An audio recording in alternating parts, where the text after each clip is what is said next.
What is up, ladies and gentlemen? My name is Jake Podger. I am your host today for the AFC East Summit, and I'm really excited to be back on the show. It's been a few weeks, fellas, and let me tell you, I've been watching the shows. You guys have been doing a great job. Brett's been the main host here for the Bills side of things, but I'm really excited to get this kicked off tonight, and we're in week 3 now, actually going on to week 4, just finished up week 3, and our teams are very, in interesting different spaces, if you will. So really excited to talk about this, break it down. Poor Anthony up there. We were just talking a little bit before the show. I asked him how he was doing, how he was handling things, and he said he's been watching a lot of other football lately just to cope with his Jets woes. But we'll get into that. But fellas, just want to go around the table here and obviously introduce ourselves. And for everyone that hasn't seen our show before, give them a little bit of perspective on your team, of course, and how everything's been and all that good stuff. So let's start off first with Chris up in the top left corner there. Chris from Pat's Nation. Chris, how we doing tonight, brother? Feeling good. I got the first win of the season, so, can't complain. But I kind of saw it going that way. I was a little bit upset that I was so close, but we'll talk a little bit more about that. But definitely happy that we're on the board. Absolutely, man. Absolutely. Yeah, you had a big game against Anthony's Jets and came down to really one last play there. Almost a Hail Mary that was caught by Randall Cobb. So could have definitely been the other way around, but big win. Way to get on the board, man. You're the last team in the AFC East to get a win. So congrats to that. That's awesome. Fantastic news.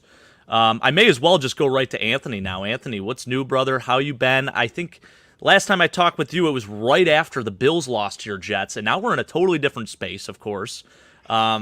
2 tough losses, man. How we handling everything right now? I mean, I think you're in a different place than I was. I don't know if you remember, but I was not exactly thrilled after we beat the Bills. Great win, but I mean, at the end of the day, we did lose our starting quarterback.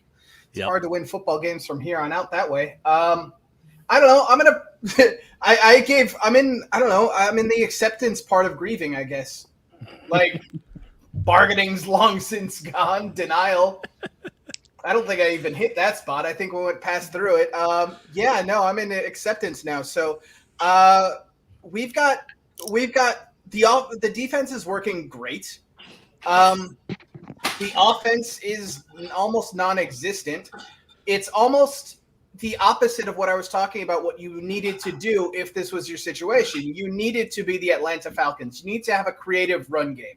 You needed to get guys moving east to west so that you can open up going north to south. It's not happening. It's just hand the ball to Breece Hall for -2 yards against a loaded box, or Dalvin Cook for nothing at all, or it's run the ball for nothing for the first 2 downs, throw it on 3rd and long for absolutely nothing, pray to God Zach Wilson doesn't throw an interception, and hope the defense gets a quick turnover. I can't be thrilled about any of this. It's basically the same season as last year, except Breece Hall isn't breaking off 70-yarders to win us games anymore. Right. Yeah, and how do you feel about the defense? Do you feel like they've kind of taken a step back too, or are they just on the field too much? Or good. This defense is predicated on putting pressure on the offense. I don't just mean pressure with the front 4. I mean, if you get a lead on them, you now have to answer that. We haven't played with a lead all season. We're not going to play with a lead as far as I can tell right now. Unless we can get a lead or we can threaten scoring, you have no reason to take more than a 3-step drop, release for a 5-yard completion, and move on. That's all. And we can't. Quinnen Williams isn't going to get sacked when the quarterback can release the ball that fast. Right. We come up to press you, and then we risk giving up a big play, and we can't answer back a big play. So you're going to get games like the Dallas game. You're going to get games like the Mac Jones game, where it's just 5 yards and punt. You don't get it. Pretty it's much. Not there. It's not there. But, I mean, if they can march down the field, they can kick a field goal. What did the Pats go for? 5 field goals, miss 2? Chad Ryland with a big day for the Pats. So, so this is what I'm looking forward to for the next, 15 weeks, 14 weeks of football? Oh. I can't wait for the bye. Maybe we get a backup quarterback to come in. Maybe Trevor Siemian is the man. Yeah, I was going to say, speaking of that, you guys just bring in Trevor Siemian, a return to the Jets. We'll get to the there later. We'll get to the backup later. Let's get to Keith because there's nobody that possibly have had a better week in this world than Keith. Yeah, I mean, Keith, honestly, you're just topping it off today. You were just on Red, White, and Bill's show. Sean, shout out to you, brother. Thank you for being in the chat here, saying what's up. And Salo will be fired after the season, maybe during the season. I think you got to give him a full season still, right? I mean, fired there's a no coach way. during the season in my lifetime. Yeah. I mean, you've had some interesting ones. Eric Mangini, obviously Herm Edwards before that. You had Rex Ryan. You had, the worst of the worst, Adam Gase. He didn't even get fired midseason, did he? They don't fire anybody midseason, so right. But are the Jets' woes really on Robert Saleh at this point? No, I agree with you. No, there, I don't think so. I agree with you there. I think Saleh deserves another season, just to see if maybe Aaron Rodgers can come back and maybe they can do something with that. This is bet at all. As soon as Aaron Rodgers went down with that Achilles, the season was lost for the Jets. Like, whose season is still going with their starting quarterbacks down? Oh, of course. Raise your hand if you feel like any of you are surviving when your quarterback goes down 4 plays into the season. It's a lost year. I think actually maybe Chris. We probably better if we lost Mac Jones. Honestly, I think I don't know though. Honestly, Mac Jones is still serviceable, man. He's not playing bad football.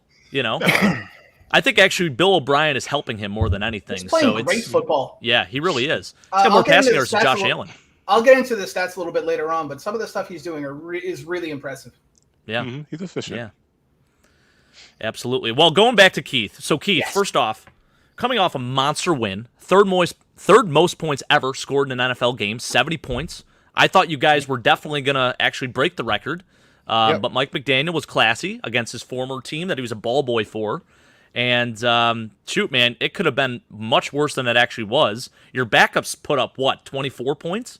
I mean, Mike White comes in. He looks like freaking Josh Allen himself, just throwing the ball deep, doing whatever he wants against that Broncos defense. It looks like they just totally gave up. It was so embarrassing on their end, but so cool on your end, I'm sure.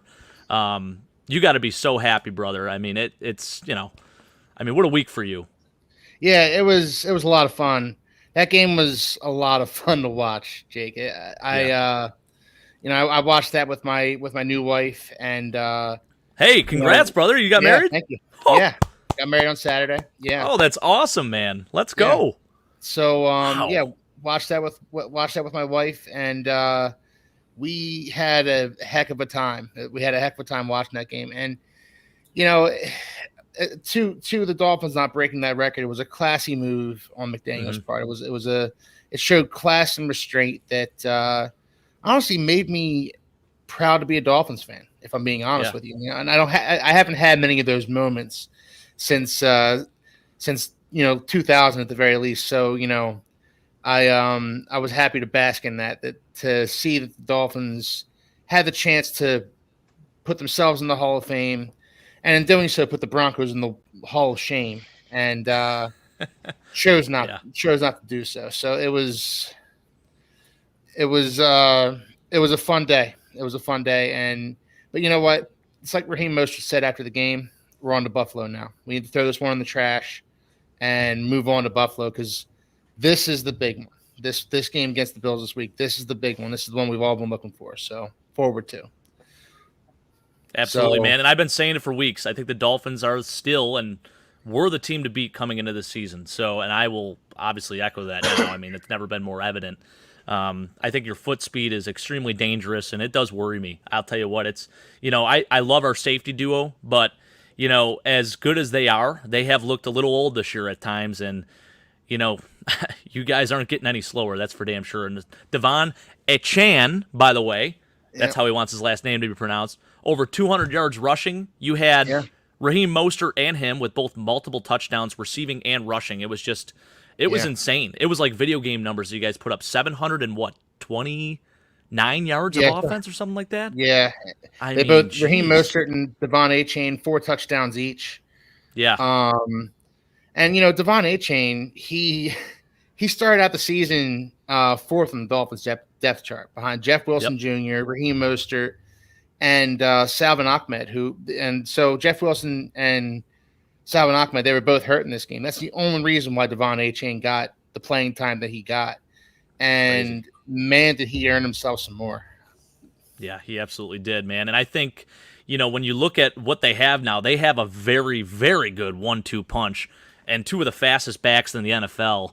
And it was only a matter of time, I think, before he really came to light because, he's a third-round pick by them. You knew he was fast as hell and explosive as hell. He just needed an opportunity, and he really shined out this past weekend. So, hey, congrats to you, man. That's awesome. You got married. How you feeling about that? How's the wife? She's good. She's I think she's happy so far. It hasn't even been a week yet, but she's good, and she's a Dolphins fan just like me. So that's encouraging. Oh, that's beautiful. I love that. Yeah, and you got to recover the next day by watching the Finns put up 70. So you can't beat that. That's just absolutely that's fantastic, man. Good for you. Good for you. Well, hey, boys, let's get into it a little bit. We were talking a little bit about the numbers, so I'm actually going to start with Keith's Dolphins. We might as well hop right into the highest scoring game because I'm sick of talking about it. Let's get it done and over with here. So I brought some statistics to the grid here. So just taking a look here, yeah, it's eye-popping for sure. And what the Broncos did, a lot of those stats you see, those were done in garbage time against some backups. So, it looks like Russell Wilson had a good game on paper, but did he actually? Not so much. The Dolphins came, they handled their business. Tua with only 3 incompletions. Are you kidding me right now? That is absolutely insane. Honestly, Keith, that's my all-too-early prediction for MVP this year thus far. As long as he remains healthy, man, I think he's got a really good shot at it. I think the Dolphins are as real as it gets, and you just got to be so ecstatic about it. And this is without Jalen Waddle. Yeah. Unbelievable. Yeah, I am ecstatic about it. And, like I said on Sean's show not long ago, if you're picking for MVP right now, how do you not pick Tua? And that's not me being a homer, and that's not me saying Tua is going to win MVP, making bold proclamations. This is still a long season. But right now, the way Tua was played, he's your MVP. And as far as the Broncos' stats, they did put up some of those stats when the game was still in question. And that's one of my that's one of my concerns with the Dolphins is their defense, because when the game was still in question, the Broncos did move the ball with relative ease against the Dolphins' defense. So there's still concerns there on that side of the ball. Yeah. And how about that O-line, by the way? Oh, I mean, you guys got to be super pumped about that. I know all of us had our questions about our offensive line heading into the season. The Dolphins, I mean, you guys have been banged up over the last few years, but that interior, those tackles, you guys are playing excellent football. As Brett mentions here, or I'm sorry, Mike mentions, he says Tua has only been sacked 1 time this year. That's unbelievable. Incredible. Once. That was against Matt Judon in the Patriots game. Right. And you know what? And then they got Teron Armstead back last week, and their offensive line looked that much better. I've said before that the Dolphins' offensive line is like a Jekyll and Hyde kind of thing when Teron Armstead isn't in there. They were pretty good when Teron Armstead wasn't in there. Last week, they were dominant. They were pushing guys. There was one meme where there were 5 guys on the ground, and Devon Achane was running by them, and 6. 6. Okay, 6. There were 6 Denver Broncos on the ground. Devon Achane was running by them. The Dolphins' offensive line had their coming out party this week. And again, I'm not saying that they're a finished product. I'm not saying that they're fixed. But right now they're playing at a really high level, and it's so fun to see because Tua doesn't have to hold on to the ball, doesn't have to get rid of the ball quickly anymore. He can kind of step back in the pocket, go through his progressions like he did against the Broncos, and really just pick them apart. You give Tua time, you're going to have a terrible game, which is what the Broncos had. For sure. Now, this is interesting, though. Sean coming in with this, saying that the Dolphins line is a little misleading, and that Tua's thrown the ball in less than 2 seconds almost every play. Which Actually, the O-line. I would invite you to watch the Broncos tape. I'm going to get into this real quick, but Sean's not completely wrong. Right now, Tua's leading the league in average time to throw. Yes. By a full 1/10 of a second. He's at 2.2 seconds. Yes. He's literally getting the ball out before anybody even has a chance to really rush him. And what's more impressive than that is the fact that he's literally just throwing the ball into space and letting his guys go get it. That offense is predicated on his anticipation throws, and it's unbelievable to watch. It is. It is. But also, I would also invite you guys to watch the Broncos tape because Tua did have some more time to throw against the Broncos. Yeah, but they quit. That Broncos team was broke. Broncos are bums. They were broke. They gave up 35 points the week before, and then they gave 70 to you. Like, that team has real problems. They do. I'm not saying that you're not gonna like put up a track meet against the Bills, because I think that's a little bit about what Red, White, and Bills here is talking about. But my point is, Tua is doing an incredible job. That offense is doing an amazing job around him, and this team is we're watching the greatest show on turf version 2.0. Ooh, right I like now. that. We need to appreciate it. Absolutely. Oh, I appreciate it. I mean, you do. I'm just talking about the rest of us. I mean, they barely beat the Patriots, but I'll give you guys. Oh yeah, here we go. I love it. But they did beat the Patriots, right? Yeah. Yes, they did. We beat the Jets. Yeah, you did. I love it, man. This is what it's all about, baby. Yeah, no.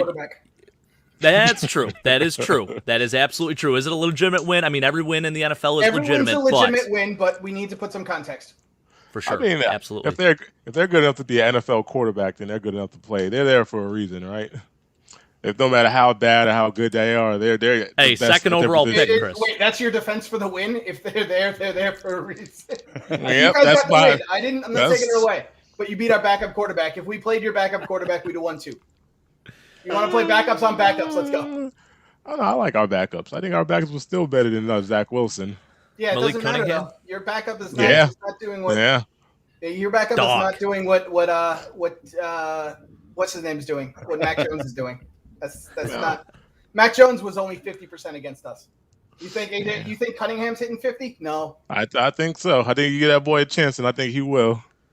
Hey, how are we feeling about Mac Jones and Sauce Gardner? Just grabbing his nutsack. What's that all let's talk about Nutgate. Let's do Nutgate.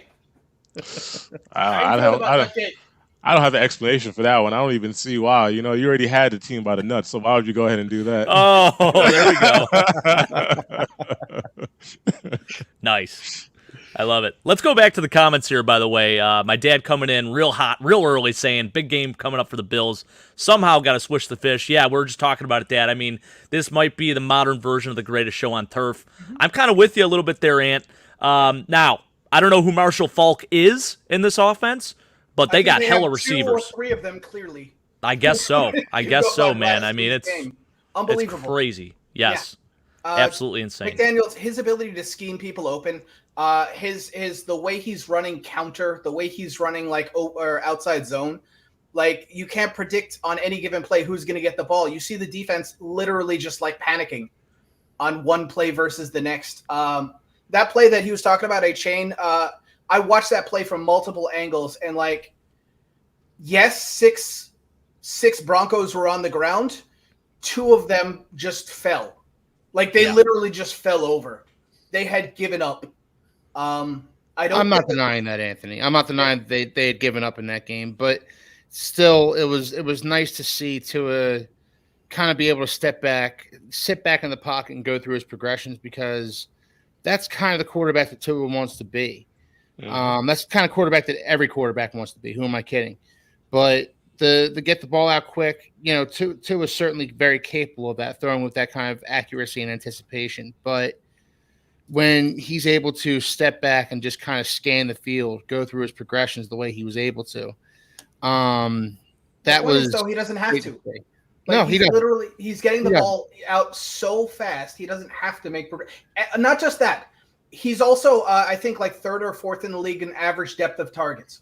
Yeah, it's not just that he's getting the ball out fast. It's that sometimes he's just letting it rip for 35 or 40 yards. I mean, first week we were talking about that bucket throw to Tyreek Hill when he stepped up and threw it with half a hip. Yeah. And just dropped it right in the bucket for him. That's what's happening, in addition to him getting the ball out in 1.5 seconds too.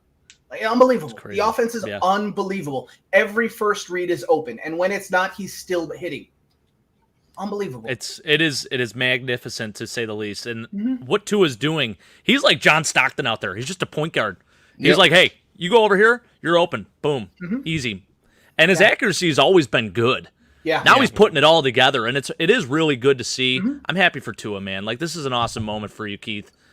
Yeah. Live in the moment, enjoy it. Oh, I'm absolutely. don't happy enjoy to it have so him in much. our fantasy league. Yeah, right. I have him I as did my this second for a while. quarterback. Yeah, pretty crazy. man. Well, in our fantasy league, I auto drafted that team. Okay, I might be 0-3, but I auto drafted that team. You guys drafted when I was driving to work.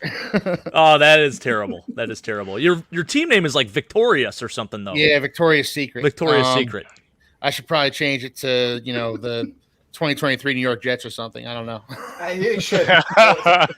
Except we are 1-2 and you're 0-3, so you're gonna have to aim True. lower. Oh, Maybe the Broncos. I'm in second place. So I can't complain. Hey, I'm looking at 3-0 right now, so I'm feeling real good. Dang. Real good. My dad coming in also saying in the NFL you need a big, healthy quarterback. It's a way more violent league these days. Kids today train hard when they're very young. That's true. That's absolutely true. And I think this is part of probably how the Bills are going to have to take away Tua from this game is just getting handsy with him. Not dirty. There's a difference, of course. But getting in his face, getting pressure, and obviously no injuries. We don't want to see any injuries happen, but you have to be physical. And you have to get into his head that way. Because otherwise, the way he's getting rid of the ball so quickly, I don't know how you really do defend that, to be honest with you, especially with Mike McDaniel. The way he schemes it, it's so absolutely incredible. But you got to find a way to at least get into passing lanes, get your hands up or something. Greg Rousseau, 6'6". It's time, Groot. Let's put those hands up a little bit. Daquan Jones, 6'5" himself, 6'6" himself. Get those hands up all day, baby, because that might give us a chance then. But, yeah, very good point, Dad. Let's see. What else do we got here? Brett coming in. Do you think Zach is the problem? Coaching isn't putting the pressure on him. That's for Zach Wilson, I'm assuming. Anthony, let's let you answer that. Do I think Zach's the problem? I don't know. We're not scoring points. I blame that on the quarterback. This offense would have been fine if, do you think we would have won, 2 games instead of at least the Cowboys game, whatever, we got blown out. That was probably going to happen even if we had Aaron Rodgers. Do you think Aaron Rodgers would have been the difference between us winning the game against the Patriots and not? Yes. Absolutely. Do you think we would have scored more than 15 points with Aaron Rodgers? Yes. Yeah. So, yeah, Zach's the problem. Yep. Just like he was last year, but he's maybe I don't know if he's taking ownership or not, but hopefully he is. It's not even just taking ownership. It's not even just that he himself is the problem. It's that the coaching staff doesn't trust him. Yeah. That we had somebody did the stats before the fourth quarter, we had 12 first downs. We ran the ball on 10 of them and gained 18 yards. It's just I'm not. sorry, dude. If you can't run the ball and you're afraid to throw the ball, you will lose football games. You can't do anything. It's not just Zach's problem. It's that the coaching staff doesn't trust him. Therefore, what are you going to do? Well, they don't trust him because he's not trustworthy. Maybe that's true. Maybe it's not true, but we'll never find out. We're either going to lose games 15-10 or we're going to lose games by bigger, but we're not going to win games like this. Yeah. That's fair. Yeah, you're definitely not. And listen, your defense has kind of at least kept you in every game, minus maybe the Cowboys game, maybe. But I don't know. I mean, really, it's for the most part, your offense should be able to put up 20-plus points a game. In the NFL, you would expect. In the NFL, right. Yeah. So, and if Aaron Rodgers is your quarterback, I think you guys are doing that. So, absolutely, I think Zach Wilson is absolutely the problem, Brett. Mike coming in saying, Keith is the most wanted man this week for content creators. Absolutely true. Stay tuned because tomorrow night at 8 o'clock, Keith will be on our show for the pregame show for Bills Dolphins on Sunday. By the way, Tony Romo, Jim Nantz calling that game. That'll be fun. I'm excited for it. Awesome. It is criminal that game is not flexed to I agree. I know. prime time. I know. It is ridiculous. And instead, we got to watch your Jets get beat up by the Chiefs.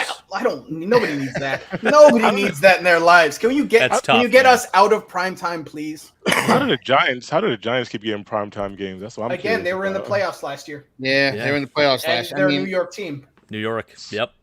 But That's really what it comes down to to. Anthony's point, it really does suck. Dolphins and Bills are 1 o'clock game, not like Sunday Night Football. Yep. That would be so great to watch. Yeah. 100%. Mike coming in saying, smash that like button for these guys. Yes, if you are watching out there and you enjoy our content, please smash the like button. These guys work really hard. We do a great show here with the AFC East Summit. Started this about a couple months back, and it's sort of turned into this great thing. We do it weekly, talk about our teams, chop it up a little bit, talk some trash, and censor myself there. You like that? That's pretty good, Mike. I don't often swear on our channel, so I did it for you. Yeah, no, it's a great time with these guys. So absolutely, please do. Please like, comment, subscribe. We really appreciate it. My dad's saying Tua will have Milano on his mind. So Matt Milano, you could say, is a Dolphins killer, literally. Also maybe a Jets killer too. He almost killed Mike White last year. So yeah, absolutely. I think now you pair him with Terrell Bernard. That's going to be a really, really interesting matchup for them. So excited to see what happens that's there. The thing. The Dolphins haven't faced a defense like the Bills yet. Not even with the Patriots. Yep. We had three hurt corners though.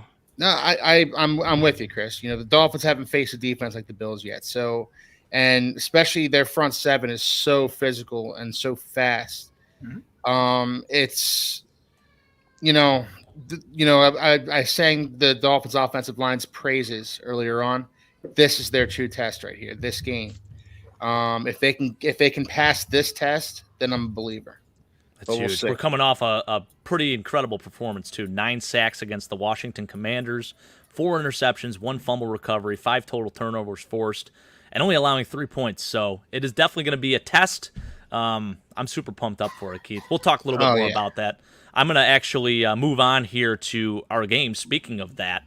And boy, look at this, man. I mean, Josh Allen not really putting up the numbers you saw in previous years or anything like that. He's still getting the job done. I think this is a big year for Josh Allen to mature and not take the gutsy, heroic plays all the time. He has to realize that there are other people on this team besides just him that contribute to winning. I mean, he is obviously the whole team runs through him. And if he does those stupid things like trying to hurdle a guy and getting banged up or, just throwing a stupid interception, taking a shot when he doesn't need to. I mean, he is essentially the reason we lost that Jets game, too. So it just, to me, I think this year it's going to be a big step forward for him. You saw a little bit more of that in the Commanders game. I think he did a lot of really good things. Got the running game for himself going a little bit, taking what the defense gave him. And then when he did see an opening, he ran. And by the way, he slid for the first time and I don't even know, maybe years now. I mean, you don't have to see Josh Allen slide, so I'm impressed with his play there. James Cook, another really nice day, 98 yards. This guy had a baby, and then he comes out and shows out against the Commanders. Almost had a touchdown. I was really upset because I had him in a parlay. Didn't hit the parlay, so that's really unfortunate. And then Steph Diggs just doing Steph Diggs things, being the main target this year. I think with what you're seeing with the Bills, man, you're just seeing they started off very slow, very rocky, very shaky, a terrible game against the Jets, maybe the worst game of Josh Allen's career. And then he rebounded really well against the Raiders, played a really, really nice, sound game last week, and then comes in and does his thing against the Commanders. So just really, really happy with the performance there. And the defense was really the story of the day, man. I mean, 4 interceptions, 1 fumble recovery, 9 sacks. Just unbelievable. Excuse me. I think a big part of the Bills' success is also that they have Gabe Davis to rely on, and then the addition of Dalton Kincaid? Dalton Kincaid, that's right. Dalton Kincaid, so he's stepping up. We're in the spot where Dawson Knox couldn't, but we're seeing a lot of production from Gabe Davis. I know during week 1 I asked how big of a factor, I believe it was on your show with you and Brett, about asked how big of a factor Gabe Davis is to the offense. And once he's reliable, he can make those catches, make those big plays, and get you guys some yardage. He's a deep threat for them, So once he could get those touchdowns, you can really see that Josh Allen has that confidence and the offense can move when it's just not Josh Allen and Diggs, Josh and Diggs, when he's the only guy he can rely on. So I think that's really a big part of the Bills' success as of late. Dude, you're absolutely right. Gabe Davis almost had 2 touchdowns in this game. The first throw to Gabe was absolutely unbelievable. The second throw, almost even more impressive. Gabe just couldn't get that other foot down, so he almost had 2 big touchdowns in this game. It's his contract year for Gabe, so I think he wants to show out and prove all the haters wrong. Last year, he had a couple really critical drops that could have actually changed a lot of outcomes of games. He had 1 drop in this game, but I'm not going to get on too much about that one. I think he's been playing really good football lately, so really happy to see his development too. And again, as I mentioned, it's a contract year, so he's got some stuff to prove. Mike coming in with the super chat here. Thank you so much, sir. Best AFC East show out there. Great job, guys. I'm a little biased, I know. Hey, it couldn't have been done without you, Mike. We appreciate you always being out there, doing the tech support, getting us right, getting the thumbnails ready, putting this really all together and getting us all involved in kind of creating this whole thing. So thank you, sir. Appreciate the opportunity. And Jake, Sean, Jake, I was looking at Josh Allen's numbers there. It was an efficient game for him. It wasn't video game numbers or anything like that. It was, and I think after the Bills lost to the Jets in Week 1, you said that Josh Allen is going to have 4 or 5 weeks where he's gonna put this game behind him and play better football, play more, protect the ball a little better. And, we're kind of seeing that right now where Josh is, playing he's playing within himself a little bit more. He's playing more efficient football. And letting his guys like Stephon Diggs, James Cook, kind of do the work for him. And this is kind of what you're saying. Yeah, you're absolutely right, man. It's been really nice to see. It's a maturity thing for him. And, I know it's year 6 for him, but it's a different Josh Allen this year. I think this is a season where he's really going to have to hone in on taking what the defense gives him, focusing on the stuff that's underneath, making the easy throws when he can. And then he could still do the Josh Allen things. I mean, even in this game, he rolled out to the right, and he made this incredible throw to Steph Diggs. Anytime Josh Allen rolls out to the right, there's going to be something crazy that happens. You just know it, for whatever reason, man, he is maybe the most dangerous dude whenever he rolls out to the right-hand side. It's just, something big's going to happen. So, he made a really nice throw to Steph Diggs on one of those plays. And then, just what he did in this game, he has an interception there, but I'd say that was almost like a punt throw. And I know, Sean, I know you were talking about this in our comments section a little bit of our post game. I don't hate that. It was 3rd and 20. Chances are we weren't going to convert a first down. Now, maybe, I don't even think we would have gotten to field goal range had we even gotten closer or anything like that. So for him, he took a deep shot, a 50-50 ball to Gabe Davis, and it was picked off. Kendall Fuller. I know you hate it, Sean. I know you hate it, brother. He was talking a little bit in the comments because regardless, it is still a turnover. But I think that's a much better throw than what he did against the Jets, just trying to force something when he had easy stuff underneath. But I don't hate those kind of interceptions, Jake. I really don't hate those kinds of interceptions. 3rd and 20, throw it up there, give your guy a chance. Yeah, and they got the ball at like the 16. So, for them, it's basically like we just punted to him. So the problem with the Jets weren't just that he was trying to make a play. It was that you guys had the lead. Exactly. What's the point? Right. Yeah, I think, that too. Not only did we have a lead, but there were open receivers underneath. In this case, it was 3rd and 20, and it's situational football. You're going to have to probably punt the football as it is. Josh Allen's got the arm strength. Might as well just chuck it up there and give a 50-50 ball. See what happens. Now, thank God it didn't get returned back for a touchdown or anything like that, but I don't hate this as much as a lot of people probably do. But I understand where you're coming from still, Sean. Obviously, it does change momentum, and you never want to have a turnover. You never want to be careless like that, but in that instance, I'm not totally opposed to it. But anyways, fellas, this is, for us, I think the momentum that we've built over the last 2 games is huge going into this Dolphins game. We are now the 2nd leading scoring team in the NFL, just behind the Dolphins.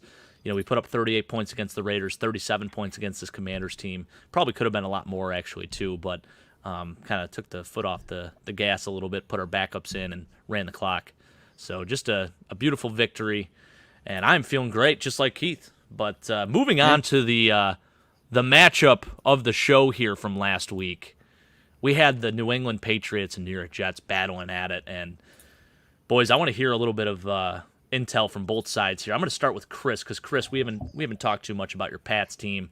Looking like Zeke actually had a decent game here, 16 carries for 80 yards. Nice to see him getting some numbers. Yeah, it's good to see that the offensive line, that they were able to get some production on the running game, because I know I've been making it a point of emphasis how the past few weeks our running game has just been absolutely dreadful, so we haven't gotten any production on the carries we have. I think so they really made a point, and probably, due to the weather as well, because it started raining, I think, early in the game. So I think due to the weather, they started to keep that ball in the ground and just kind of let their guys attack that Jets defensive line, which happened to be effective. I think Quentin Williams then went down for a little bit. I don't remember. Remember he stepped out the game. I'm not sure the status of that one, but this game went as I expected, because I did expect the Patriots to win, but it was a little bit closer than I expected, because I think I said 27-10. So I was right about the Jets getting 10 points, but the Patriots kind of disappointed me. It came down to one play, but it was a leaking. What was it? It was a fade route right out to our backup tight end. So it was a busted coverage. Busted coverage to Farrell Brown. He just a quick fade, beat the coverage, and just outran the defense. And he wasn't the fastest guy on the field either. He just happened to have so much room between them. Man. Yeah, right. He just had so much room between them that he was able to just make it to the end zone. So it was a thing to see. But Mac Jones, he had an efficient game, hit a little bit over 50% of his passes, and just played it really efficient, just managed the game well. And honestly, it came down to one big play, that Hail Mary that almost lost us the game. But I'm glad we was able to get the W. Unfortunately, against a beat up Jets team that has no confidence for the season. But I guess a W is a W in the NFL, huh? All you guys are doing is eating W's this week. So, yeah, you're right. You're absolutely right, Chris. I mean, it did come down to one play, though, at the end there, and there was a real chance that Randall Cobb could have caught that Hail Mary. Had that happened, I mean, you would have been in a totally different mood this week, because you almost probably would feel like the Patriots totally blew that game. So, Anthony, we talked a little bit to start the show. Obviously, I think you're feeling very frustrated and probably very let down. And then you see the numbers too. Just Breece Hall's not even really getting involved. I mean, he's getting touches, but he's not even getting the yards or anything like that. And yeah, the issue with the Breece Hall thing is partly that we have a new offensive coordinator this year than we had last year, and this offensive coordinator is calling a lot of inside zone, and Breece Hall is really effective on outside zone plays. He was back in college at Iowa State, and he was his last year with the Jets. For some reason, they're calling a lot of duo and a lot of inside zone. They're calling almost no counter. They're throwing they're almost no tosses, no sweeps. They're not letting him come out of the backfield and run like rail routes on mesh. Like it's so predictable on offense. And when you have a quarterback that's as ineffective as Zach Wilson is, you need to be creative. Yeah. You need to find a way to make the defense have to respect your passing game somehow. You have to get them going east to west if you can't just bust it out north to south, because you're running into 9-man fronts. And that's really all the Patriots did. They just showed us 9-man fronts. Not even 8-man, 9-man fronts. Because the Jets were afraid to allow Zach Wilson to chuck it. And even when he did, I mean, I don't know if you were watching, but it felt like there were at least 5 drops on balls that Zach Wilson threw. Like Alan Lazard dropped 2. C.J. Uzama dropped 1. Garrett Wilson dropped 1. So it's like there's no rhythm to the game at all. There's nothing until that one drive in the fourth quarter where Zach Wilson takes him 87 yards and they get the touchdown on the fullback dive, rather. And then they get the ball back, 2 minutes and 40 seconds left. They go 3 plays, punt, get the ball back, 1 minute, 56 seconds, 3 plays, punt, get the ball back, 1 gorgeous throw by Zach Wilson to get them into the middle of the field, down the ball, 1 second left. Zach Wilson drops back, chucks up the Hail Mary. Randall Cobb almost gets it, but like that was the game. Otherwise, both teams were like run, punt. Couple, the Patriots Mac Jones just taking underneath stuff. They got the 1 busted coverage. That was the 1 big play I talked about last week. Which team is going to get the 1 big play to win the game? Patriots got it. Absolutely right, man. Yeah, it's it's disheartening to watch this kind of football. I've been watching this kind of football my whole freaking life.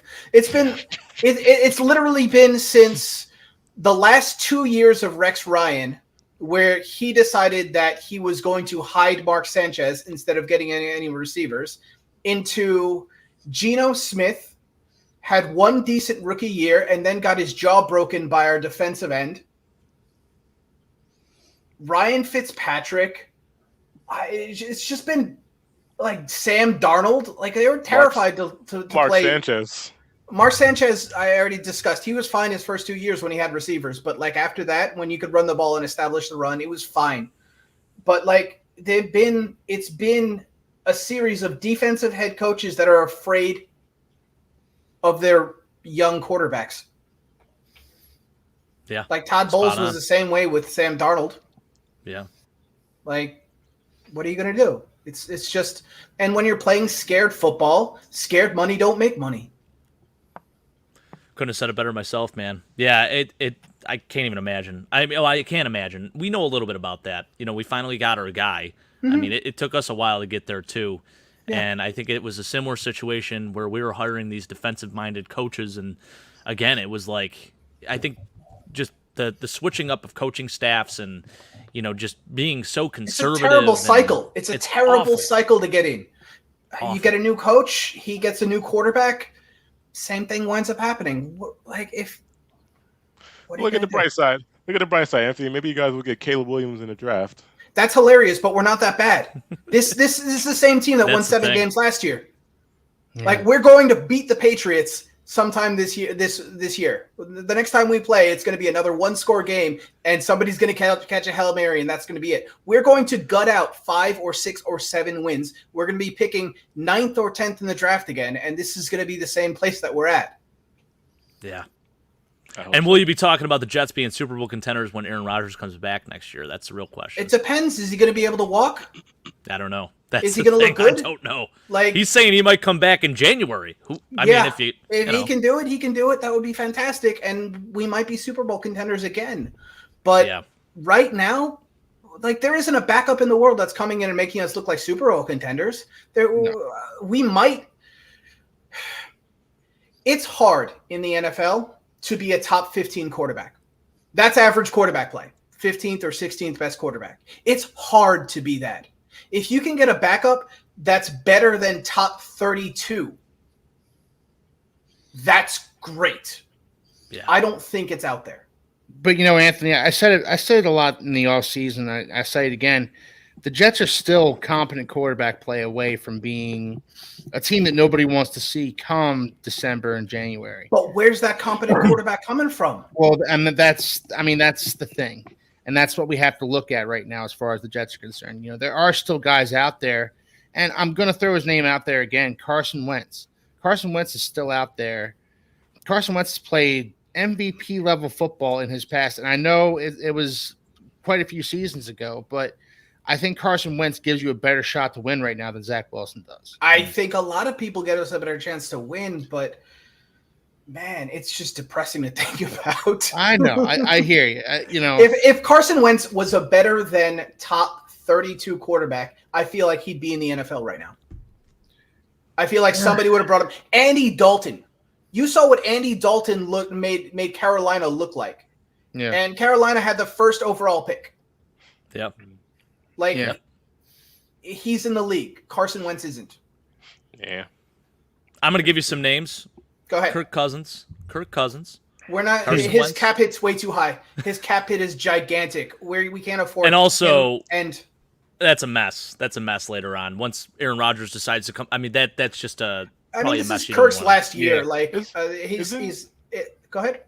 Isn't Alex Smith playing backup for Washington right now? No, Alex Alex. retired. He retired He's a done, couple man. years He ago. retired? Yeah. Oh. Yeah. Jameis Winston is a name that was thinking floated about. that I didn't think was Jameis crazy. Winston. He's the only one that I thought was floated that maybe. But now he's that not Derek Carr's washed. injured, Yeah, there's Exactly. no chance that happens now. Exactly. So What about Matt Ryan? he looked bad 2 years ago, He looked awful. He Yeah. did. and Can't it's not move. like he didn't have any weapons at all when he was at Atlanta, and then it's Right. not like he didn't go to a decent situation in Indianapolis. Like, is he better than Trevor Siemian? I don't know. Yeah. I don't think so. It is Would you crazy rather when have- you put it that way. would you rather have Trevor Siemian starting for you than Zach Wilson right now? I don't think it makes a huge amount of difference. I would rather For the offensive coordinator and the head coach's sake and their willingness to make the offense more vertical, I would rather have them. Not because I think they're necessarily better, but they have the trust. They potentially have the trust of the offensive coordinator to open up the offense a little bit. I don't think they're better quarterbacks. I just don't think that. I think that Zach gives off a very nervous energy. Every time you watch him, you're worried something bad's going to happen. And I feel like even a worse quarterback like Joe Flacco at least gives off a confident energy. But you take the leash off of Zach Wilson. Bad things generally do happen. Like they you have take him happened. out of that game manager role. He makes a lot of pretty terrible mistakes. He can't read a defense. We're 3 years in. He has no idea whether he's facing two single high man zone, too high. He doesn't know. I'll give you case in point. Very first play of the game, Zach Wilson comes in, checks to a run to the left side, immediately checks that run from the left side to the right side. Runs Breece Hall into 3 men blocking 5. 5-yard loss immediately. He doesn't know what he's seeing. I was gonna say the play I was thinking about. I figured out it was Case Keenum for the okay. Texans. Texans. Case Keenum on the Texans. Yeah.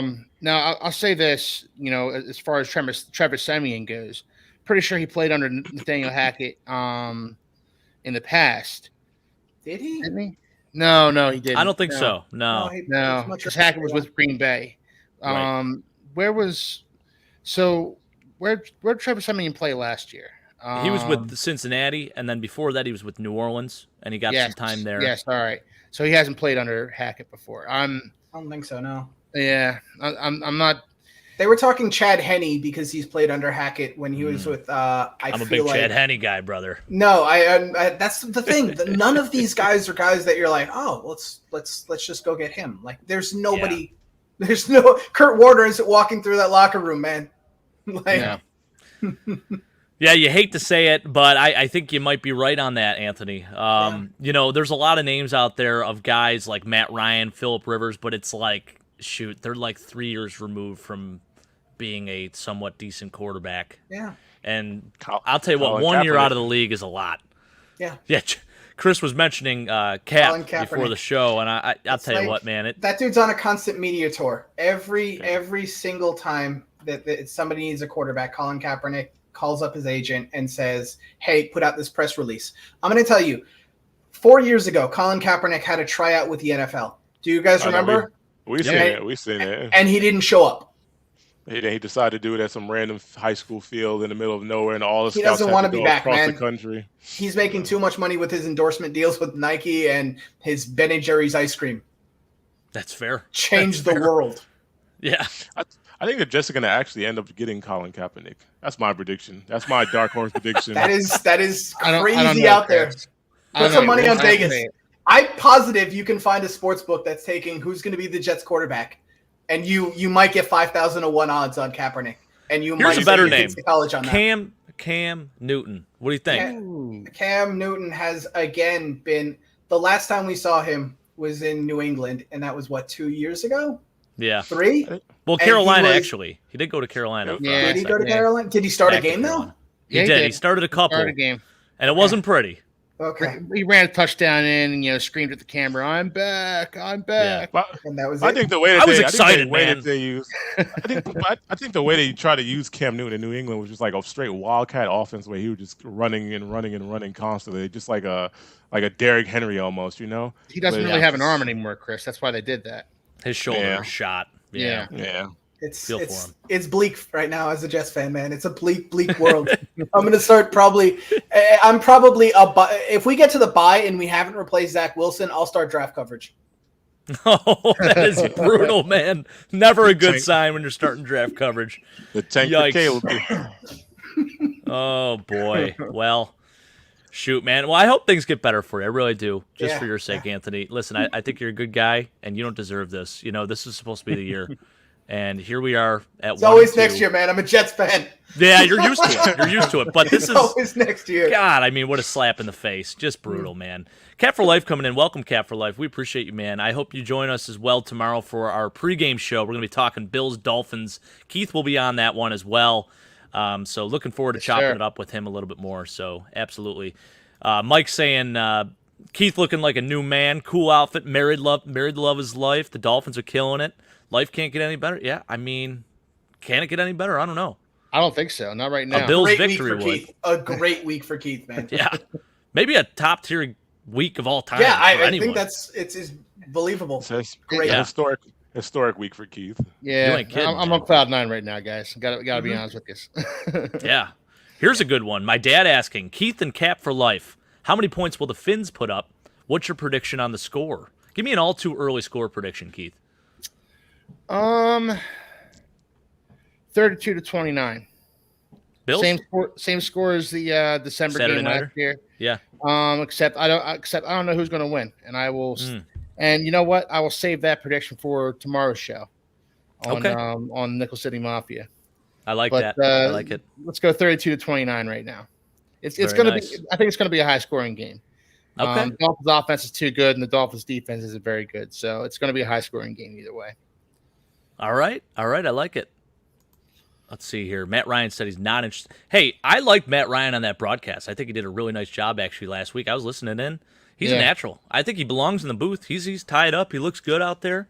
You know, I mean, he knows the game well still. It's just a matter of, I know teams have floated his name out there. Apparently there's a rumor that both him and Carson Wentz called the Jets, and there was no interest, and it's a sad time for both of them now. But apparently that's totally false. So fun fact: my cousin taught him in elementary school. Matt Ryan. Oh yeah, Philly guy. Yeah, that's right. Yeah. Pennsylvania. Yeah. Yep. Wow. Where did he go? Bethlehem Catholic or something or no? I think Bethlehem or Pottstown or I forget where she taught at, but she taught him in elementary school. He's cousins with Mike McGlinchey too, by the way. Is he You really? know that? Yep. No, I did not know that. Yep. Fun fact for you. Yes. Well, good stuff, guys. So moving on here, just a look at the standings here. I know we've kind of been beating a dead horse on this, but yeah, your Finns, of course, Keith, up top here, 3-0. Look at the points for there. Holy smokes, they're almost doubling the teams that they play just from last week alone. You got 130-71 to outscoring teams. Freaking nuts, man. Bills 91-35. We're looking pretty good too. Obviously, putting up two back-to-back 37+ point games, so that's great. And sorry guys, that's tough. Hey, there's my brother-in-law in the back there. He's grabbing some bourbon, I think. So, hey, Zach, you want to give a shout-out? Zach used to come on our show all the time. He was in the comments. And I miss your input. Hopefully he comes back to the show one of these days. He does great stuff. All right, guys. So I think moving forward now, we got to talk about next week. You know, we sort of alluded to kind of some thoughts and whatnot of what we were thinking was going to happen. So, obviously the early game is actually the Bills-Dolphins game, and I don't want to say too much about that, but I think, for us moving forward, heading into those games, I want to talk about at least one thing that we're optimistic about with our team. So for me, just coming off these two back-to-back victories, it's really the defense and how well Josh has been maturing and kind of seeing the field and not taking the crazy shots. That's encouraging to me, and I think he's going to continue doing that. Hopefully, now this game is huge. This is a game where you could see a sugar-high Josh Allen come out, so it's going to be a true test for him. But I am encouraged just by that alone. So I'm going to pass it off to Keith now. I know there's a ton of things to be optimistic about heading into this game, but is there, out of the things you've mentioned, is there anything that you haven't mentioned that you're like super pumped up about? Well, it's been touched on. I've touched on the offensive line and all that, but what I haven't talked enough about is Mike McDaniel's play calling, which has been borderline genius. Honestly, he's been keeping the opposing defenses completely off balance with everything he's been doing. I think it was Anthony that touched on it earlier, actually, where Mike McDaniel has really been doing a great job of calling plays and just keeping teams off balance, not knowing where he's going to be running the ball, not knowing where he's going to be throwing the ball. It helps to have the speed the Dolphins do on the offense. But I think what really speaks to how well Mike McDaniel's been calling plays was how the running lanes have been opening up for them. And I'm not just talking about in the Broncos game, even in the Patriots game and the Chargers game earlier on in the season. When the Dolphins ran the ball, they were efficient doing so, and that's because you don't know where they're running the ball to. It's been really great to see, and Mike McDaniel has taken some really, really great strides as a play caller over this past year. That's actually that's a huge part of why the Dolphins have been doing what they've been doing this season offensively. Oh yeah, without a doubt, man. You can see the growth. It's pretty awesome. I mean, he is the best young coach in football. There's no doubt in my mind. Yeah. So you guys got a good one in him, and you got to be super fired up about that. Sean absolutely. Coming in and saying, come on, Jake, stop acting like Josh isn't destroying teams. Absolutely true. He's 9-2 against the Finns in his career, I believe. Mm-hmm. Last year I was going to anoint him as their official father. I was going to just write Daddy's home in every single comment on every single Dolphin show. But, unfortunately, I go down to Miami. Maybe I was the curse for that one because we lost Josh put up numbers. He put over 400 yards passing that game. Actually, me and my brother-in-law were down in Miami for that.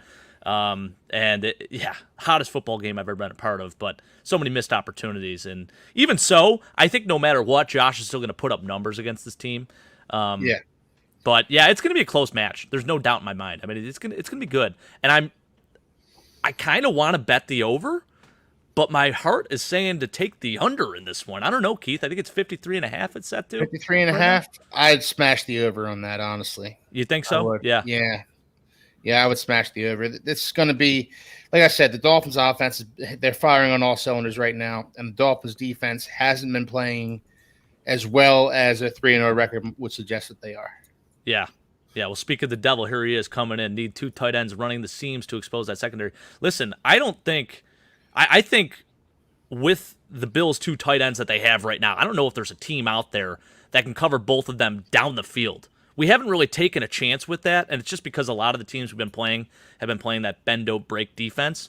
But I don't mind maybe sending one of them on a seam route or something. I mean, honestly, switch it up a little bit. I get, not taking the deep shots with Josh Allen because he gets a little sugar high at times, and this Dolphins defense especially, I feel like they are the epitome of bend, don't break. I don't know if that's still the same under Vic Fangio, but I would like to see some tight end involvement for sure. And, Dalton Kincaid being a guy that you really did want, Keith, I think it would be just a beautiful thing to see him destroy our team this weekend. Yeah, I did want Dalton Kincaid, but another guy who has been pleasantly surprised about has actually been Durham Smythe, who's made some nice.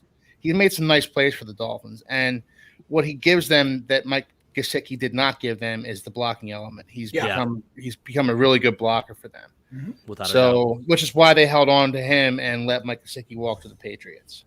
Mm-hmm. So yeah, another pleasant surprise. The Dolphins are full of pleasant surprises this season. Who am I kidding? Trek reviewer coming in here saying, "I'm sorry, but Tua will go MIA by the middle of the second quarter. Bills 42, Dolphins 9. Yikes! I don't think it's gonna be like that, man. I hope it is. But I've learned now I cannot predict blowouts anymore because I'm always eating crow. And secondly, this Dolphins team is just too damn good to give them only 9 points in this game. It's not going to happen, man. No way. Hey, that's one crazy prediction right there. Yeah. I mean, it'd be awesome if it happened. Don't get me wrong. I mean, look, we've been talking about how I'm on cloud 9 when everything that's been going on. That game like that happens for the Dolphins. We're talking like record scratch. My honeymoon period is over. Well, I mean, it is eerily similar to last year, right? Because you guys, it was up until really Tua got hurt, right? You guys were on fire, and you were the team to beat in the NFL. So similar situation this year, but I think the team, they do look better. Now, I'm not convinced that the defense has played as well. They're letting up a lot of points, but it's one of those situations where, hey, if you could put up 40 points a game, then just do it. I don't care how many points you put up. We're going to score more, plain and simple. Yeah. Late coming in. Can you ask the Dolphins guys personally how did they get better? So I think Keith has kind of talked about this a little bit, but if you want to expand a little bit more Well, while we have this question. I mean, the offensive line has gotten better. The offensive line is playing their asses off right now. Yes, the offensive line did get better. Yeah, the offensive line's gotten better. They're opening up more rushing lanes. They're opening up wider rushing lanes. But I think the biggest progression, especially offensively, from last season to this season is Mike McDaniel has really come into his own as a play caller and as a head coach. I think last year he kind of showed how green he was as a head coach. He was a rookie head coach last year. He was young. He was still finding his way. But he's really starting to come into his own this year. I think that's just the biggest difference to me from last season to this season. For sure. I can absolutely 100% agree with that. There's no doubt. Quick, someone get Jake a Tua jersey. No, absolutely not. Listen, I'm not a Dolphins fan. I'm not converting. I'm just paying my respect where respect is due. Listen, Keith's coming off a major week himself, so I don't want to take him down too many notches here, right? I am trying to be somewhat realistic. But this is a good point, though, by Sean. He says in a Fangio defense, the middle is always open. You can run easy. So part of that also would involve, I think, having our crossing patterns, our underneath stuff. I think that is certainly a key for us, and it's been kind of what we've been doing all year. So hoping that's a great point by Sean. That's a great point by Sean. The Dolphins' defense they've always been Vic Fangio's defense has always been a defense that kind of dares you to run the ball and says you're not going to beat us with the big passing play. So that's a great point by Sean there. But that goes part and parcel with what I was talking about those defenses like putting pressure on you by if you have a lead, you can't. Are you going to run yourself out of a loss? Like, are you going to run yourself from behind? Yeah. Like, the defense is daring you to throw the ball because you're down 2 touchdowns. I dare you to run it. Yeah. Like, please. Yeah, true. This is going to be a track meet. If the Dolphins win, it's going to be a big scoring game. If it's the under, I'm giving it to the Bills. Absolutely. I absolutely agree with you, Anthony. That's fair. If God forbid Tua got another concussion, would this? Yeah, I think if Tua gets one more concussion, he's probably done playing football. I feel like there's no way. Yeah, right. You don't want to, but I think for optics alone, I think that's probably it. But I mean, I don't hope that anyone gets injured. You never want to see that. And I'm excited. I mean, dude, I'm excited for you. I'm excited for the AFC East. To be honest with you, I want to beat the Dolphins with Tua. I don't want to beat them with Mike White. Yeah. So for me, I want everyone to be as healthy as ever. I want to see this track meet go down. And for my part, Jake, I want to beat the Bills when there's not this element of the Bills players are passing out on the sidelines from heat exhaustion. Yeah. I want to beat the Bills up in Buffalo on a cool fall day where there's no excuses. Oh, my ring. Yeah, sorry, Brett. Took it off. Took it off to wash my hands earlier. Still not used to wearing it. I'll be honest with you, man. Yeah. But I want to beat the Bills on a cool fall day. Not in 85-degree temperatures where people are passing out on the sidelines. No more excuses. This is going to be a battle of Titans. Let's go. Yeah, I feel that, brother. I feel that. Truck Reviewer, we talked about this a little bit, just having the 2 tight ends get a little bit more involved. Last week I think we all thought it was going to be a monster week. We're like, oh, Dalton Kincaid, this is his real coming out game. He's been trending upwards every week. He's going to have 100 yards. Well, I think that's going to carry over to this game instead. I actually feel very confident with that. I think he is due for a monster day, and it's going to be like, hey, this guy is the real deal. So stay tuned for more information on that tomorrow as we talk about that. But anyways, guys, we've talked a lot about this Bills-Dolphins matchup. I want to move on to the Patriots against the Cowboys. How are we feeling about that, Chris? Now, the Cowboys, they lose a game to Arizona this past weekend. And I think Arizona, a lot of people have wrote them off. A lot of people think, oh, Josh Dobbs is a quarterback. They're tanking. They're going to get Caleb Williams next year. This team is done. Jonathan Gannon is the nerdiest coach in the NFL. He can't coach this team. He can't bring them together. But guess what, man? They're 1-2. They've only lost games in total by 7 points, I think. And listen, I know they blew a 28-0 lead. Yeah. We're talking the Cardinals. But anyways, going to the Cowboys. I'm going to get on a Cardinals tangent, which I don't want to get on. Talking about the Cowboys had a rough go last week. They were not the same team that you saw in weeks 1 and 2. That defense, I think they They lost out, obviously. They didn't have Trayvon Diggs. He's done for the year. That does hurt a lot. Do you think the Pats have a shot in hell of taking this team on, and actually winning this game this upcoming week? How are we feeling about it? Absolutely. I think, the Patriots are one of the better teams in the NFL. I think they have the potential to beat anybody. They have a strong defense. I think the offense really needs to get going, like I said. But I think once we start seeing some production on the ground game, that's some positive movement going forward. So now if they can keep that production, it should open up more space,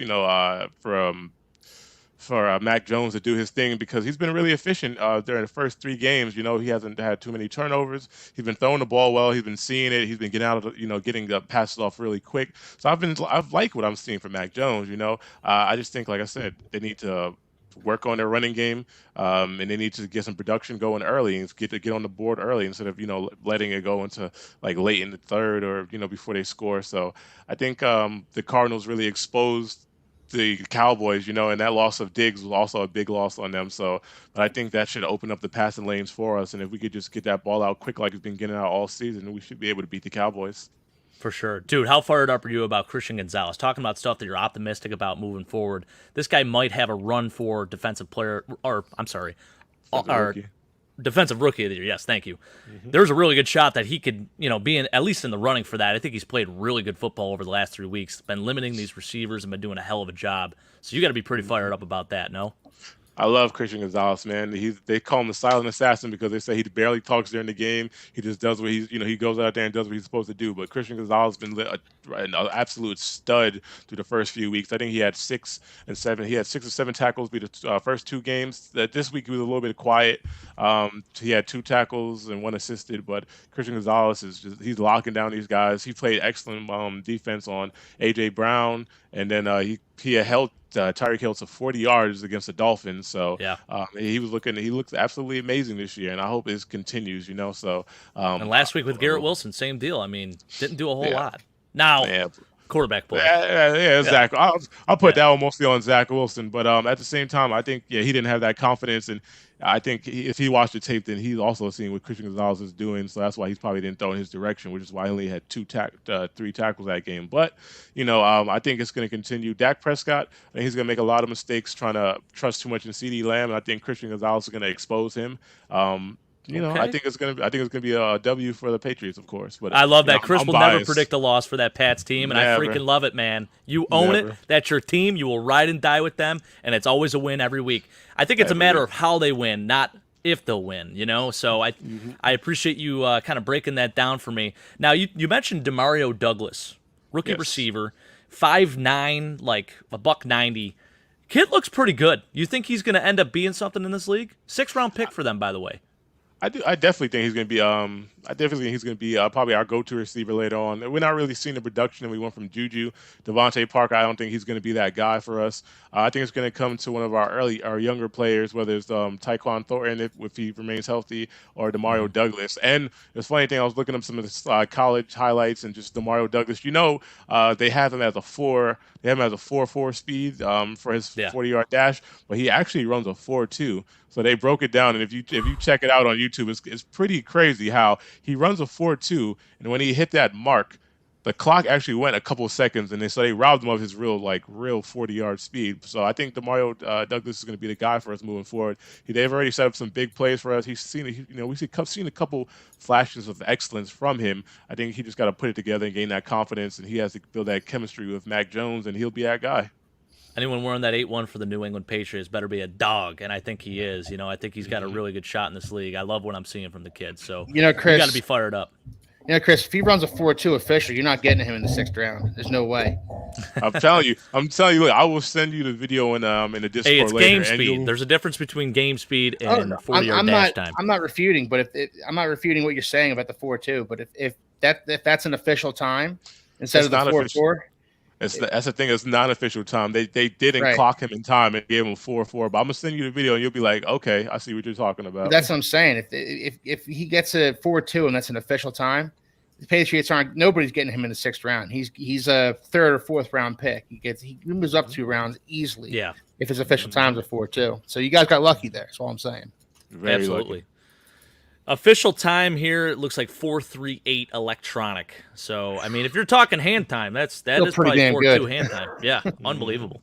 Crazy. Yeah. So, I mean, a little undersized kid, I think he's 5'8", 5'9". So maybe there's some knack at that, whether he can play on the outside and whether he can actually be like a more than just a one-dimensional guy as a deep threat. But I like what I've seen from him thus far, so you got to be pretty excited about it, man. I think you guys have some weapons on that offense that are kind of being overlooked. I was actually excited for the tight end involvement a little bit in week 2. You go back to looking at what Hunter Henry and Mike Gesicki did for you guys. And Mike Gesicki, actually, I mean, shoot, he gave you guys a chance in that Dolphins game, and then unfortunately Cole Strange is a yard short. He's this damn close to getting that first down, but it didn't happen, and Keith's Dolphins pull out a big dub. But yeah, man, I think I've seen a lot of good things from the past this year. They're not a bad team. I never thought that they were gonna be a bad team, but they've competed in every game they've been in. So definitely encouraging to see. For sure. You got a score prediction for that Cowboys-Pats game, by the way? If I had to put a score on it, let me see. I'd probably say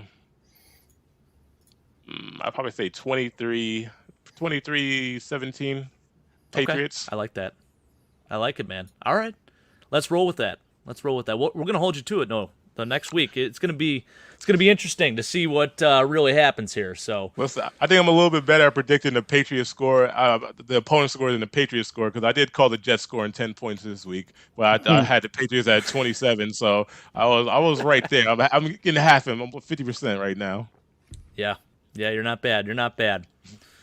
All right, last but not least, our guy Anthony. We started the show with you talking about how the Jets have basically just totally let you down this year. You guys were supposed to be Super Bowl contenders, and things have not gone well for you. Is there any optimism for you? What is the most optimistic thing about this team? And moving forward, do you foresee the Jets? So you said you thought they were going to gut out some games here. Now they're playing the Chiefs on Sunday night. How do they win this game, if there's even a chance in hell that they do? Like, is it a possible thing? Yeah, I mean, getting out of the shower, Pat Mahomes stubs his toe. Maybe breaks it. Hey, he hurt his ankle last week. I mean, that's our shot. If Pat Mahomes doesn't show up or Jason Kelsey stays out too late with Taylor Swift, we got a shot. I mean, that's our – you know what my optimism is for this week? The next week is the Broncos. We can get to the bye 2-5 or 2-3. That is 2-4. Yeah, that's a real possibility. So, that's my optimism for this week, is that the next week is the Broncos. And then we get to the bye, and it's possible that we have a new quarterback by then. Yeah. Trevor Siemian, but I mean, Matt Ryan, Colin Kaepernick, Colin Kaepernick, Kirk Cousins. Whatever, man. Yeah, so I don't think there's a really realistic chance that we're going to win this one. First off, the worst part about this is that we're going to burn yet another game at home against a better team. Those home games matter. Those home games matter when you're a defense first team and you're trying to win the game playing small ball. I don't think we win the Chiefs game. I don't even know if it's going to be respectful, if I'm being honest with you.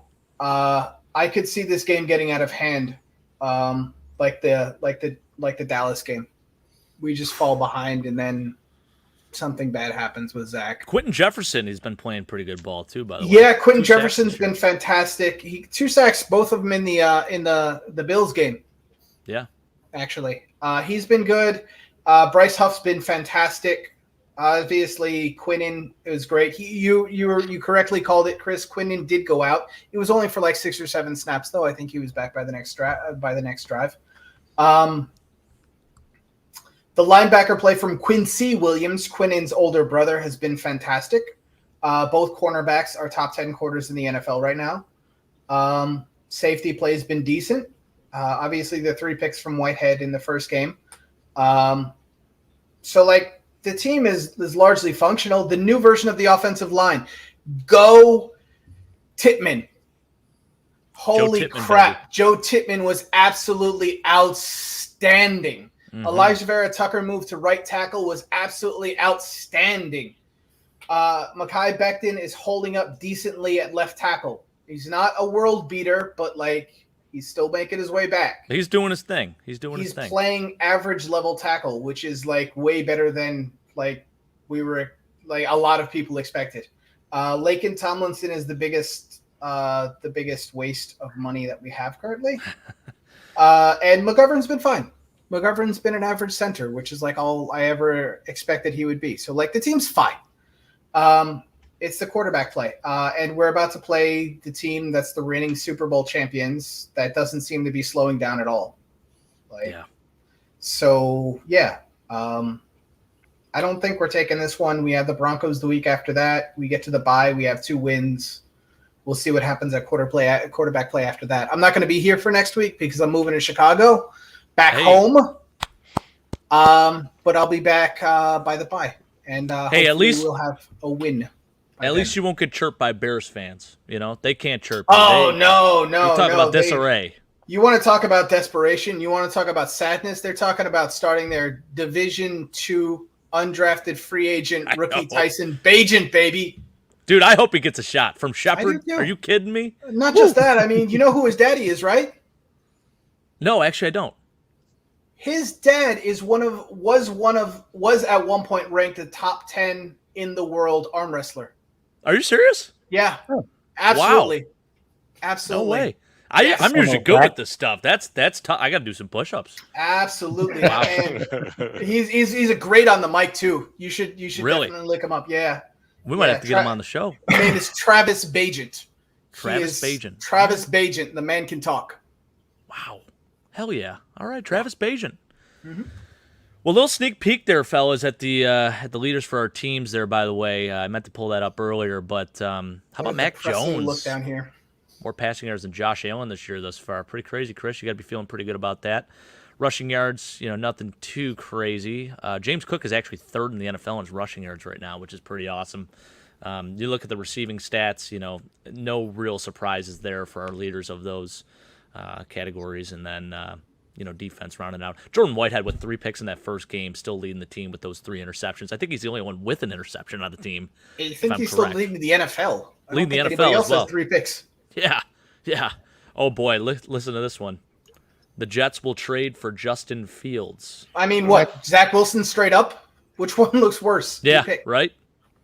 That's another thing. Like, Tua's number 1 in the NFL right now in time to throw at 2.2 seconds. Mac Jones is, like, right behind him at 2.3. He gets that ball out fast, for sure. Anybody want to pick who they think is dead last? I guess I'll go with Zach Wilson. Zach Wilson. Gotta be Zach Wilson. You know who's right next to him? Justin Fields. That's tough, man. I said Justin Fields' biggest issue is that he holds on the ball for too long. Like I've seen plays where he had receivers open, touchdowns open. He just held on the ball Same for thing whatever. With Zach Wilson. And ran. Both of them are terrified right now. Both of them are playing in systems they're not comfortable with. They're not able to make their first read. They're afraid first reads. They're afraid to throw an interception. Like, this is not how you develop a young quarterback. That's tough, man. It's tough. Yeah. I feel for you. I really do. How about Sean? Anthony, can I have my flowers about your O-line now? No, you're still wrong about it. A little bit. Like, you literally are still completely wrong with it. Like, the offensive line isn't even that bad. Like, you were saying the offensive line is literally one of the worst in the NFL, and it's not. It's probably about bang average, maybe about 20th right now.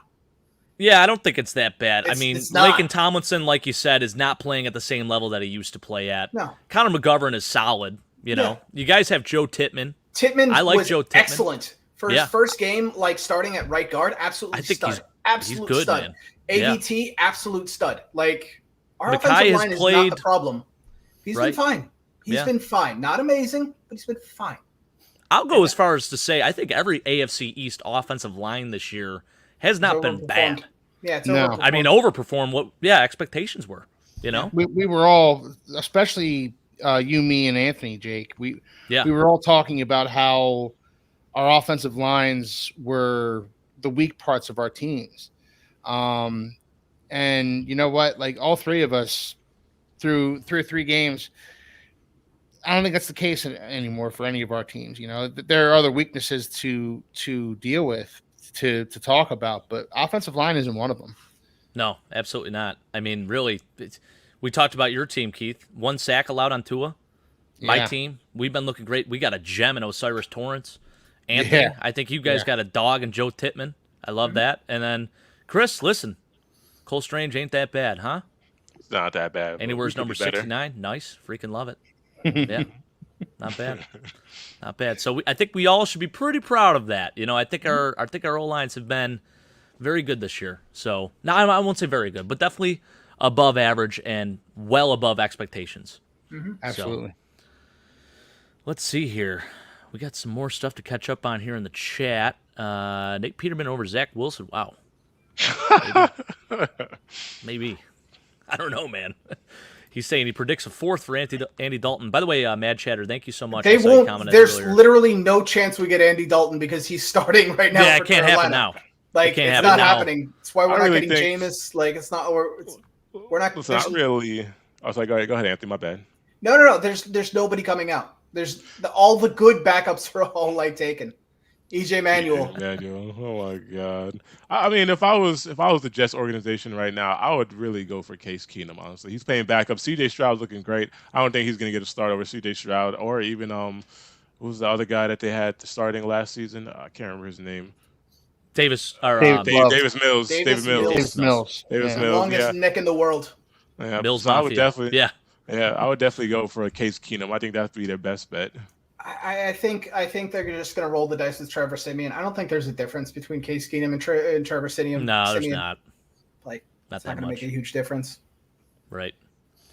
Anthony, what about Tim Boyle? Desmond Ridder a good quarterback? Sorry, I was going through this. Who? I'm sorry?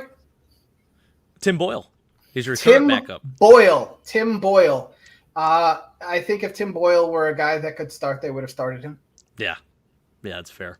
It's kind of crazy. If you ever look at Tim Boyle's college numbers, yikes. He threw far more interceptions than touchdowns in college. Did he really? Yeah, he did.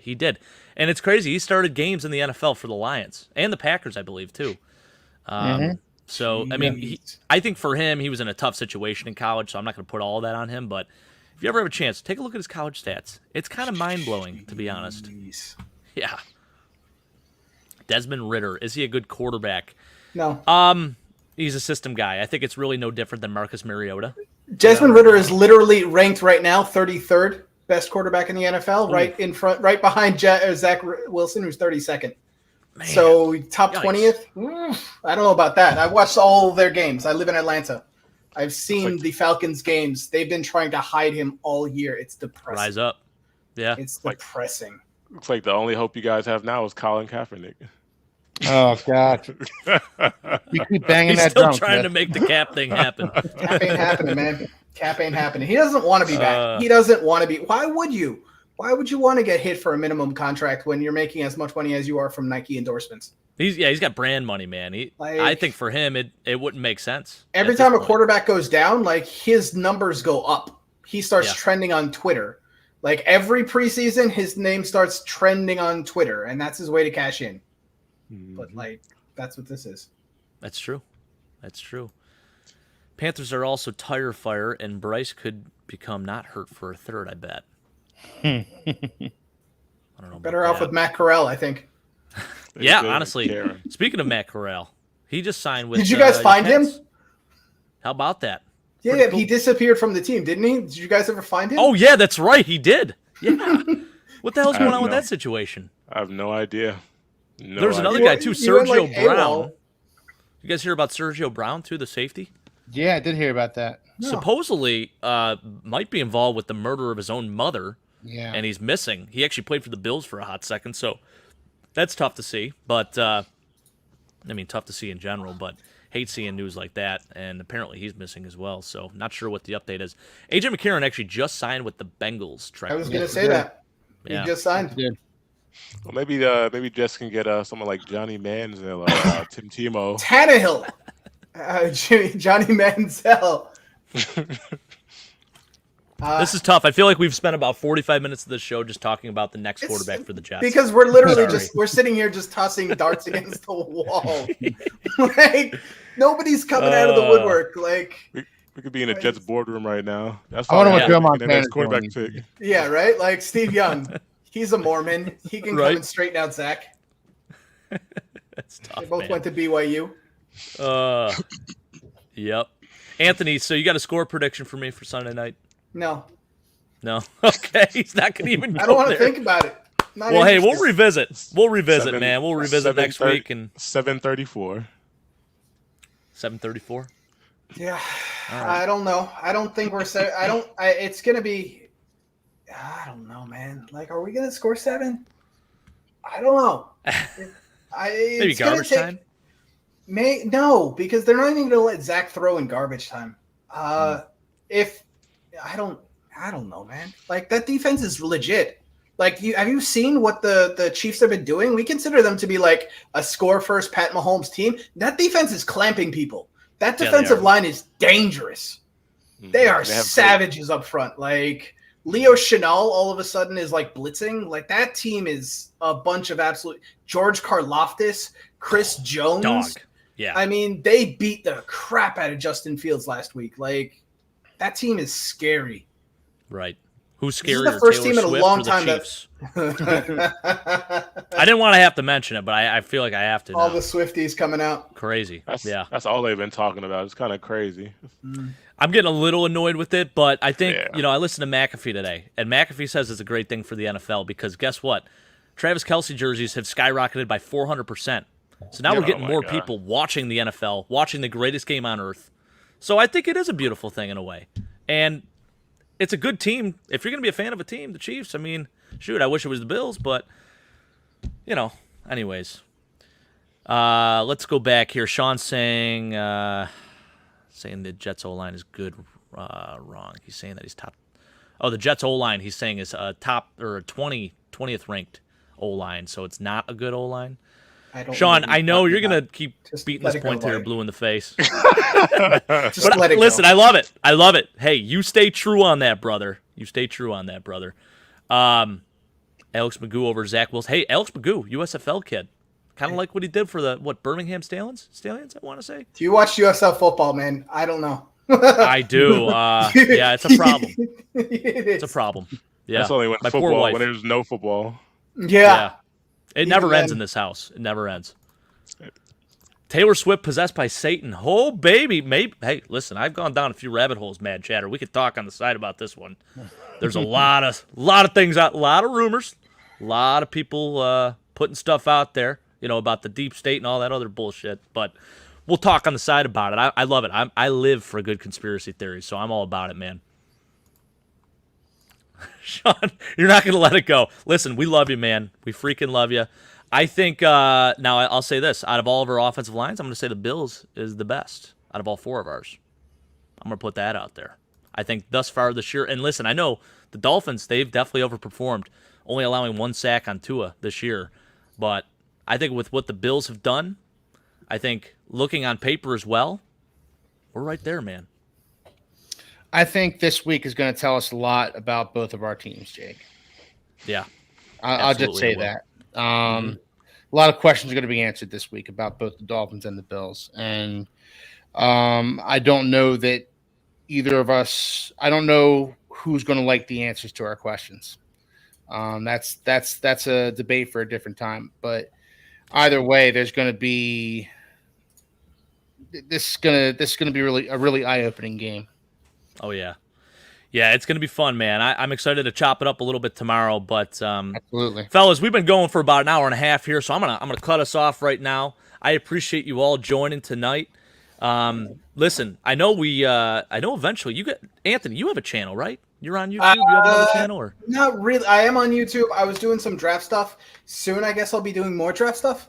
Okay. But yeah, that's probably what I want to kick off. Once I get back to Chicago, I want to get a proper setup behind me. I want to get Awesome.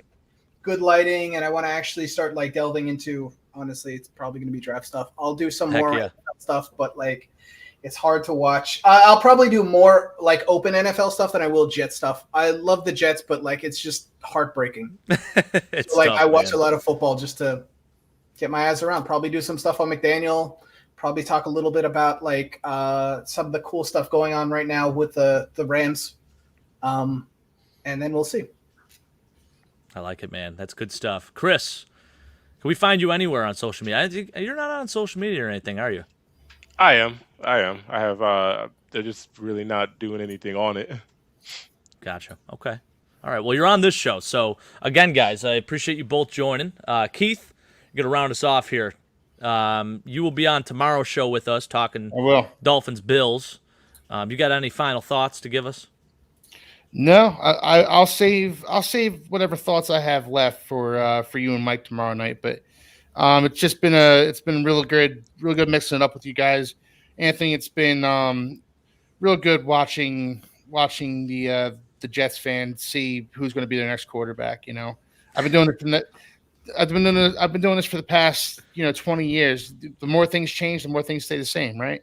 Mm-hmm. I mean, Amen. I can't fight that logic. Yeah. It's tough, man. It's tough. Well, thank you again, boys. I appreciate it. For everyone that was watching out there, for everyone in the chat, we appreciate your comments. Thank you so much. As always, be sure to like, comment, subscribe. We appreciate all the support out there from everyone. I'm going to end us off tonight here by saying go Bills, and hope that everyone has a great night, and looking forward to our matchups coming up this week. Don't miss us next week, Tuesday at 8 p.m. Thank you all. Good night and cheers.